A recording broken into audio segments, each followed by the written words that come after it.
Today I opened my fridge and I realized I had run out of Milper boxes, so I packed my stuff and I went to fish my lunch. I had a few cuttlefish in the freezer, so I decided to go grab one more and cook some delicious cuttlefish rice. As I got there, I got welcomed by a few absolute fearless rice. I would get close to them and they wouldn't react until it became ridiculous. No cuttlefish were around though, so I kept going deeper and deeper and I started looking in caves just in case something nice popped up, but nothing happened. After the caves, I started the ambushes. I kept going for a while, and as you can see, a few more wrasse swam by, but I wasn't interested, so I let them pass. Actually, I even met the little fella, but remember, we're still through close season, so no octopus for me. Click on the video in the top right corner for further explanation of what I mean. Just a week more to go and we're back at it. However, after a good hour of ambushing, I started having problems to equalize. Although the visibility was crazy, that seabed that seemed so close was about 10 meters deep, which for me, it's quite a good depth. So as you can see, I couldn't manage to keep going, and after a few unsuccessful dives, where I would go down and immediately swim back up because of my ear, I figured out it was time to throw the towel and go home, as it would just get worse otherwise.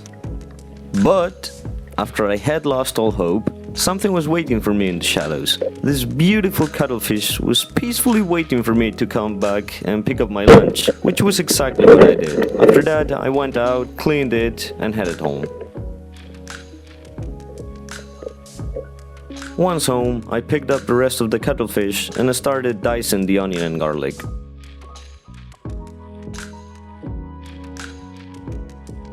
Right after that, both went into the pan until golden, while I diced the cuttlefish.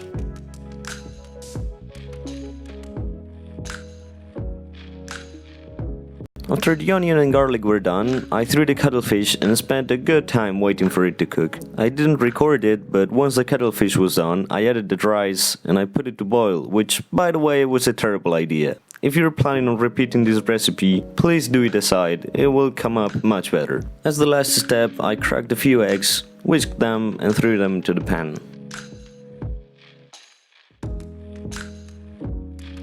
And after a while mixing everything, it was ready to serve. It ended up making 5 full meals, which was pretty nice.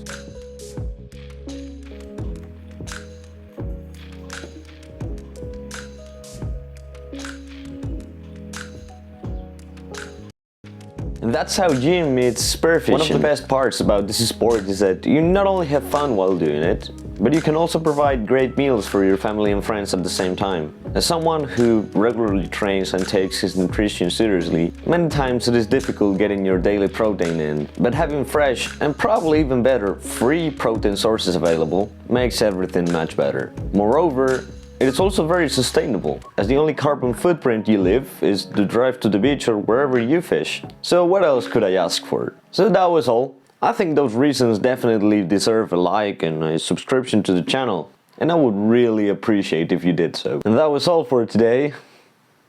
See you in the next one.